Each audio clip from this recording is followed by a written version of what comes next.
जय श्री श्याम स्टूडेंट्स, आपका स्वागत है हमारे इस चैप्टर के दूसरे पार्ट में। फर्स्ट पार्ट में हमने क्या पढ़ा था? केमिकल रिएक्शन और इक्वेशन की डेफिनेशन पढ़ी थी। इस पार्ट में हम क्या पढ़ेंगे? Way of representing A chemical reaction. तो केमिकल रिएक्शन को हम रिप्रेजेंट कैसे करेंगे? इससे पहले हमारा एक टॉपिक और था आपकी बुक में कि फिजिकल चेंज और केमिकल चेंज। वो आपकी पेपर में तो आने आएंगे नहीं, पर केमिकल चेंज क्या होता है? जिसमें कुछ न्यू सब्सटेंस बनता है, उसे केमिकल चेंज कहते हैं। और फिजिकल चेंज में कोई न्यू सब्सटेंस नहीं बनता, तो उसको बस इतना ही हमें माइंड में रखना है। तो अब हम क्या करेंगे? Way of representing A chemical reaction. अब इसके पास दो तरीके हैं बेटा इसको रिप्रेजेंट करने के। या तो हम इसको लिखें वर्ड इक्वेशन में, जैसे मैंने पूरे वर्ड लिखा हुआ है, zinc sulphuric acid, zinc sulphate और हाइड्रोजन। या इसको हम लिखेंगे केमिकल इक्वेशन में, जिसमें हम केमिकल सिंबल यूज करेंगे। जिंक का सिंबल क्या होता है? Zn प्लस सल्फ्यूरिक एसिड का सिंबल या फॉर्मूला H2SO4। जब इनमें रिएक्शन होगी तो क्या बनेगा? जिंक सल्फेट, ZnSO4, है ना। तो जिंक सल्फेट को मैंने क्या लिखा? ZnSO4 plus hydrogen H2। तो यहाँ मैंने सिंबल या फॉर्मूले यूज कर लिए, और यहाँ मैंने वर्ड, उनके लेटर या उनकी स्पेलिंग यूज कर ली। तो वर्ड इक्वेशन बन गई है, जहाँ स्पेलिंग यूज करोगे, जहाँ सिंबल और फॉर्मूले यूज करोगे, वहाँ क्या बन गया? Chemical equation. अब इसमें हमें दो बातें ध्यान रखनी है कि केमिकल रिएक्शन जब आप लिख रहे हो, उसको हम रिप्रेजेंट करेंगे बाय केमिकल इक्वेशन से। मतलब उसी को एक हम केमिकल इक्वेशन बोलेंगे। ये भी केमिकल इक्वेशन है, ये भी केमिकल इक्वेशन है, ठीक है। बट जो प्रोसेस हो रही है वो रिएक्शन है। It involves use of symbol. हम यहाँ सिंबल भी यूज करेंगे एलिमेंट के, और केमिकल फॉर्मूले भी यूज करेंगे, जैसे ZnSO4 ऑफ रिएक्टेंट। रिएक्टेंट क्या था? जो रिएक्शन करते हैं उसे हम क्या बोलते हैं? रिएक्टेंट। एंड प्रोडक्ट, जो चीज बनेगी उसको हम क्या बोलते थे? प्रोडक्ट।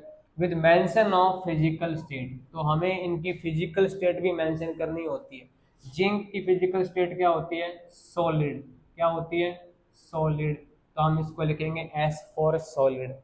सल्फ्यूरिक एसिड हमें क्या मिलता है लिक्विड फॉर्म में? तो हम क्या लिखेंगे? L, है ना। क्या लिखोगे? L।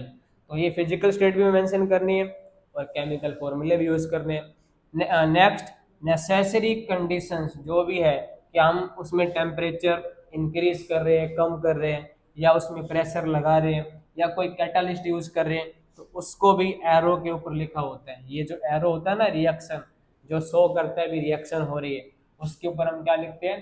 कैटालिस्ट लिखते हैं। जैसे अगर हमें अमोनिया बनाना हो, अमोनिया, तो nitrogen plus hydrogen gas use करते हैं बेटा, जिसका हम बोलते हैं हैबर साइकिल बोलते हैं ना, हैबर रिएक्शन। तो इसके अंदर हम या तो डालते हैं मोलिब्डेनम, या डालते हैं जिंक। ये हमारे पास कैटलिस्ट होते हैं। कैटलिस्ट ऐसे सब्सटेंस है जो रिएक्शन की स्पीड को इंक्रीज करते हैं, बट खुद रिएक्शन में पार्टिसिपेट नहीं करते। यहाँ पे क्या बन जाएगा? Ammonia NH3। तो बस यही है, जो भी कैटलिस्ट हो, या आप इसको गर्म कर रहे हो, या आप इसको टेम्परेचर बढ़ा रहे हो, तो वो प्रॉपर वहाँ पे लिखना है, बस यहाँ पे एरो के ऊपर। अगर मैं यहाँ पे टेम्परेचर कर रहा हूँ 100 डिग्री, तो वहाँ मेंशन करना है बस, ठीक है। तो केमिकल रिएक्शन को लिखने के दो तरीके, वर्ड और केमिकल फॉर्मूले वाला, है ना। दोनों में हमें क्या ऐड करना है? फिजिकल स्टेट ऐड करनी है, और कुछ जो भी कैटलिस्ट है, टेम्परेचर है, वो ऐड करना है।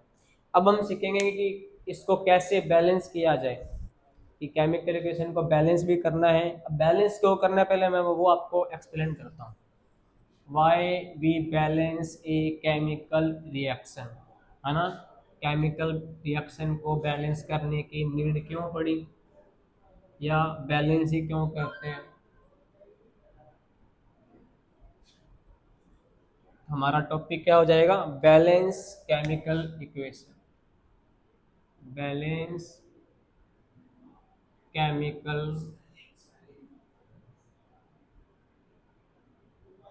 Balance chemical equation. इसके लिए पहले हमें एक लॉ पढ़ना पड़ेगा, law of conservation of mass. Law of conservation of law of conservation of mass. थोड़ी इंक भर लेते हैं बेटा।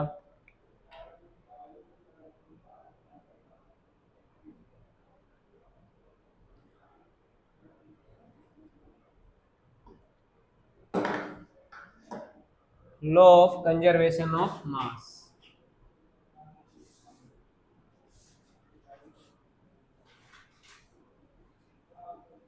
मतलब कि हमें केमिकल रिएक्शन में ना प्रोडक्ट के और रिएक्टेंट के मास क्या रखने हैं, कंजर्व रखने हैं, बराबर रखने हैं, इक्वल रखने हैं।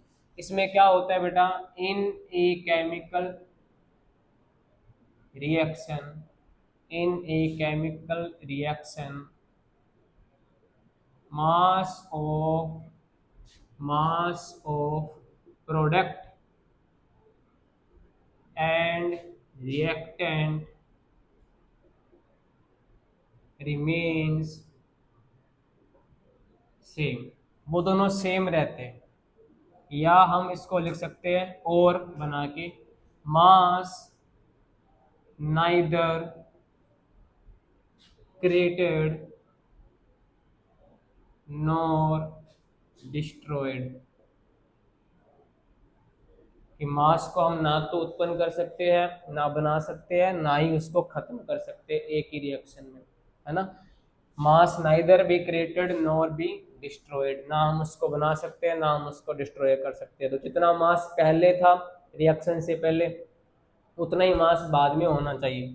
यही है law of conservation of mass. इसी के ऊपर बेस्ड है हमारा बैलेंस करना केमिकल इक्वेशन को।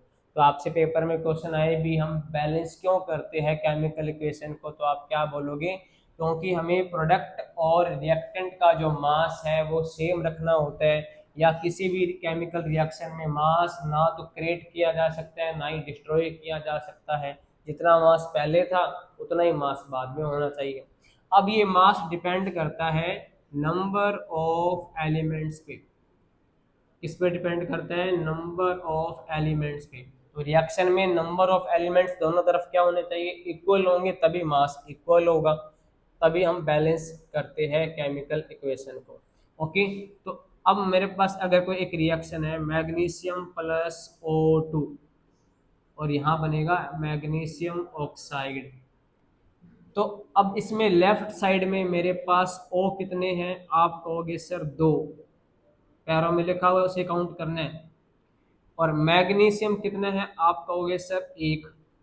और राइट साइड में मेरे पास O कितने हैं, या O कितना है 1, और मैग्नीशियम कितना है 1। मैग्नीशियम 1 ही है और O भी 1 ही है, बट यहाँ O 2 है, तो ये अनबैलेंस है। तो इसको बैलेंस करने के लिए या तो मुझे इसको 2 से मल्टीप्लाई करना पड़ेगा, या इसको मुझे 2 से डिवाइड करना पड़ेगा, तभी वो 1 बनेगा। तो डिवाइड तो हमें करना नहीं है, यहाँ पे हमें सिर्फ मल्टीप्लाई ही करना है नंबरों से। तो हम इसको 2 से अगर मल्टीप्लाई करें इस वाले नंबर को, इस वाले फॉर्मूले को 2 से मल्टीप्लाई करें, तो तब क्या होगा, देखो नंबर ना दो प्रकार से काउंट करने हैं, या तो नंबर लिखा होगा आगे, या नंबर लिखा होगा पैरों में। यहाँ भी मेरे पास 2 ऑक्सीजन है, यहाँ भी मेरे पास 2 ऑक्सीजन है, ठीक है। अब यहाँ पे ऑक्सीजन कितने हो गए, 2 हो गए, क्योंकि 2 आगे लगा हुआ है ना, 2 हो गए। और मैग्नीशियम कितने हो गए, 2 हो गए।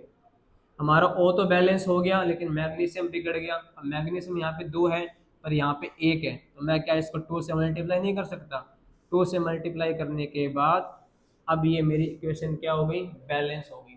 मतलब रिएक्टेंट में जितना मास होगा उतना ही मास कहाँ होगा, प्रोडक्ट में होगा, क्योंकि वो नंबर ऑफ एलिमेंट पे डिपेंड करता है। तो यही है बैलेंस केमिकल इक्वेशन। इसके स्टेप्स लिखने की नीड नहीं है, वैसे हमें इस तरफ एलिमेंट इक्वल करने होते हैं। एक और करते हैं, रिएक्शन बैलेंस करते हैं। एक है बेटा मेरे पास Fe plus H2O, Fe plus H2O, जब इनमें रिएक्शन होगी तो बनेगा Fe3O4 प्लस में O2, प्लस में O2, सॉरी प्लस में हाइड्रोजन। अब बैलेंस करो, इस तरफ मेरे पास लेफ्ट हैंड साइड में या रिएक्टेंट के पास Fe कितने हैं, आप कहोगे सर 1, एच कितने हैं आप कहोगे सर 2, क्योंकि पैरों में 2 लगा हुआ है। ओ कितने हैं 1।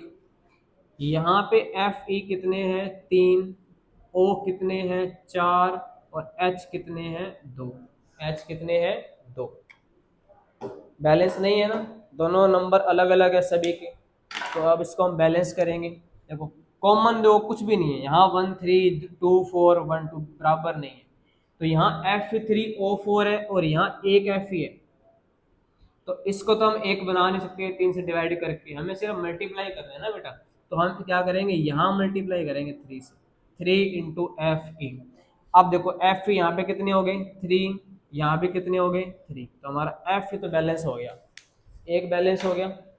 दूसरा देखते हैं, अब एच पे आ जाओ। एच यहाँ है 2, यहाँ कितने हैं बेटा, यहाँ भी 2 है, एच तो बैलेंस ही है। ओ पे आओ, ओ यहाँ पे 1 है और यहाँ 4 है, तो क्या मैं इसको 4 से मल्टीप्लाई कर दूं?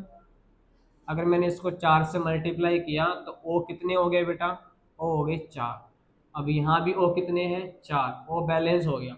लेकिन ओ को बैलेंस करने के चक्कर में एच कितने हो गए 4 2 जा 8, इसको मल्टीप्लाई करना है, जोड़ना नहीं है। 4 2 जा 8, एच यहाँ पे कितने हो गए बेटा 8 हो गए। अब यहाँ पे मुझे h को दो दो ही है ना 8 बनाने, तो मैं क्या करूँगा इसको 4 से मल्टीप्लाई, तो यहाँ भी h कितने हो गए 8 हो गए। बस ऐसे ही बैलेंस करना है। अभी मेरे पास बैलेंस है, अभी यहाँ पे 3 आ गया, यहाँ 4 आ गया, यहाँ 4 आ गया। तो पेपर में भी आपसे क्वेश्चन सिंपल बना के देंगे और वो पूछ लेंगे यहाँ पे कौन सा नंबर आएगा, यहाँ कौन सा नंबर आएगा, यहाँ कौन सा आएगा। सो ओके स्टूडेंट्स, आज हमने सिर्फ 2 टॉपिक पढ़े हैं कि केमिकल इक्वेशन को रिप्रेजेंट कैसे करें और उसको बैलेंस कैसे करें। नेक्स्ट वीडियो में हम टाइप्स ऑफ रिएक्शन पढ़ेंगे। Thank you.